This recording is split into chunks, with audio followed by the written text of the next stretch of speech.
નમસ્કાર મિત્રો. આનંદીબેન પટેલનો કાર્યક્રમ, આનંદીબેન પટેલનો ગુજરાત પ્રવાસ ભારતીય જનતા પાર્ટીના નેતાઓને કેમ ભારે પડ્યો?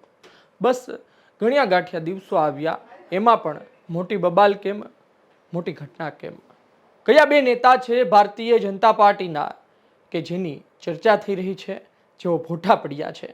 વિસ્તારથી વાત કરીએ તો ભારતીય જનતા પાર્ટીમાં આનંદીબેન પટેલનું એક અલગ મહત્વ છે. ગુજરાતમાં ખાસ કરીને ભલે તેઓ છત્તીસગઢના રાજ્યપાલ બન્યા, મધ્યપ્રદેશના રાજ્યપાલ બન્યા, ઉત્તર પ્રદેશના રાજ્યપાલ છે, એ પહેલા માંડલથી ધારાસભ્ય રહ્યા 1998, 2002માં, 2007માં પાટણથી ધારાસભ્ય બન્યા, ત્યારબાદ 12-17માં ઘાટલોડિયાથી ધારાસભ્ય બન્યા અને ત્યારબાદ રાજ્યપાલની સફર શરૂ છે. ગુજરાત બહાર છે પરંતુ ગુજરાતમાં તેની નજર હોય છે અને ગુજરાતમાં આજની તારીખે પણ તેમનું જૂથ એક્ટિવ છે. તે પ્રકારના વાવડ મળતા રહ્યા છે. આ આનંદીબેન પટેલનો પ્રભાવ ગુજરાતમાં કેટલો હોય એ વાત પરથી આપણે સમજી શકીએ. આ આનંદીબેન પટેલ ગુજરાત આવ્યા, દ્વારકા ગયા, દ્વારકાધીશના દર્શન કર્યા અને ત્યારબાદ પોતે અમદાવાદ ફરી રહ્યા હતા ત્યારની એક ઘટના છે અને બીજી ઘટના છે કે અમદાવાદ આવ્યા અને ત્યારબાદ શું થયું. પહેલી ઘટના વિશે વાત કરીએ તો ધારાસભ્ય ઉદય કાનગડ, જેઓ પ્રદેશ પ્રમુખની રેસમાં પણ ચાલી રહ્યા છે, ભારતીય જનતા પાર્ટીમાં સંગઠનમાં એક મજબૂત પકડ ધરાવતા અને આ જ કારણોસર ધારાસભ્યની પણ 22માં ટિકિટ મળી અરવિંદ રૈયાણીને કાપીને અને આજે પોતે સંગઠનમાં પણ કામ કરી રહ્યા છે સારું અને એમના મત વિસ્તારમાં પણ અવારનવાર તેમના સમાચાર મળતા રહે છે.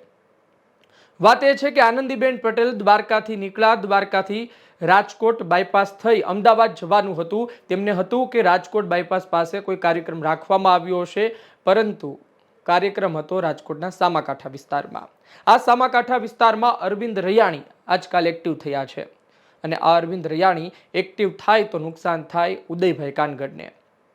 ઉદયભાઈ કાનગડ પોતે આહિર સમાજથી આવતો ચહેરો છે, અરવિંદ રૈયાણી પાટીદાર સમાજથી આવતો ચહેરો છે અને લેવા પાટીદાર છે. અને વાત એ છે કે આનંદીબેન પટેલ એક પાટીદાર ચહેરો, એ સામાકાંઠા વિસ્તારમાં જઈ પ્રચાર કરે, બોલે, ઉદયભાઈ કાનગડ માટે બે શબ્દો બોલે તો તેની અસર ખૂબ થતી હોય છે. આનંદીબેન પટેલ એ વિસ્તારમાં પહોંચ્યા ત્યારે ગુસ્સે થઈ ગયા અને રીતસરનું કહી દીધું, જે કંઈ દેવાનું હોય તે દઈ દે. મારા કાફલાને હેરાન કર્યો, મારો કાફલો પરેશાન થયો. ગુલદસ્તો લઈ ત્યાંથી નીકળી ગયા હતા. ઉદયભાઈ કાનગડ રીતસરના ભોઠા પડ્યા હતા. જે પ્રકારે વાવડ મળી રહ્યા છે તે મુજબ ત્યાં કાર્યક્રમ રાખવાની જરૂર નહોતી, રસ્તામાં આવે તે જગ્યાએ કાર્યક્રમ રાખવાની જરૂર હતી, બાયપાસ પાસે કાર્યક્રમ રાખવાની જરૂર હતી, પરંતુ સમગ્ર કાફલાને ફરવું પડ્યું, અંદરની તરફ આવવું પડ્યું. તેના કારણે આનંદીબેન રાજ્યપાલનો મિજાજ બગડ્યો હતો. ઉદયભાઈ કાનગડ ત્યારબાદ સતત ચર્ચાઈ રહ્યા છે. આ થઈ પહેલી ઘટના.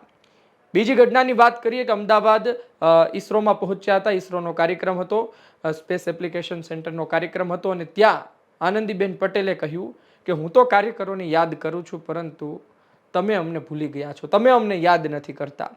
આમ તો હસતા મોઢે કહ્યું હતું. એમનો મિજાજ ખૂબ સરળ હતો, નિખાલસતાથી આ વાત કરી હતી, પરંતુ ભારતીય જનતા પાર્ટીના મોટા મોટા નેતાઓ ગંભીર વાતો હસતા હસતા જ કહે છે અને આનંદીબેન પટેલના આ શબ્દો અતિ મહત્વના માનવામાં આવે છે. ત્યાં હાજર હતા અમદાવાદ મેયર પ્રતિભા જૈન અને ત્યારબાદ એમને પણ ટ્રોલ કરવામાં આવી રહ્યા છે. એમના સામે પણ સવાલો થઈ રહ્યા છે કે આનંદીબેન પટેલ તમારી સામે બેઠા હતા અને એમને આ પ્રકારના શબ્દો કેમ ઉચ્ચારવા પડ્યા. અલગ અલગ સવાલો થઈ રહ્યા છે. વાત એ છે કે આનંદીબેન પટેલ ગુજરાતમાં આવ્યા, પરંતુ આ પ્રવાસ ભારતીય જનતા પાર્ટી માટે ભારે પડ્યો હોય તેવું દેખાઈ રહ્યું છે. કારણ કે અંતે ભારતીય જનતા પાર્ટીની ફજેતી થઈ રહી છે. અત્યાર સુધી કવિતાઓ લખાતી હતી, અત્યાર સુધી પત્ર લખાતા હતા, અત્યાર સુધી નેતાઓ એકબીજા સાથે ઝઘડતા હતા. હવે FIR થવા લાગી છે અને હવે મોટા મોટા નેતાઓ પણ જે ગુજરાતના છે, જેમને બહાર મોકલી દેવામાં આવ્યા છે, તે પણ ગુજરાત પરત ફરે ત્યારે નાના નેતાઓ હોય, ધારાસભ્યો હોય, તેનો ઉધડો લઈ લે છે. મને ખબર નથી આ બાબતે કોઈ જવાબ આપશે કે નહીં, મને ખબર નથી કે આ બાબતને લઈને આવનાર સમયમાં કેવા પડઘા પડશે, પરંતુ એક વાત છેલ્લા ઘણા સમયથી ચર્ચાતી રહી છે કે ગુજરાતમાં આનંદીબહેન પટેલ અને અમિતભાઈ શાહનું એક મોટું જૂથ ચાલે છે. સમયે સમયે તેના સમાચાર મળતા રહ્યા છે. જોઈએ આવનાર સમયમાં શું થાય છે. આનંદીબેન પટેલ પાટીદાર લોબીમાં એક મહત્વનું કદ ધરાવે છે. તેમના નિર્ણયથી, તેમના નિવેદનથી મોટી અસર થતી હોય છે. થોડા સમય પહેલા અયોધ્યામાં પણ તેમણે વાત કરી હતી અને અયોધ્યામાં તેમણે કહ્યું હતું કે અયોધ્યામાં લોકો દર્શન કરવા માટે આવે તો વારો આવી જાય છે, પરંતુ ટેબલમાં ફાઇલનો વારો નથી આવતો.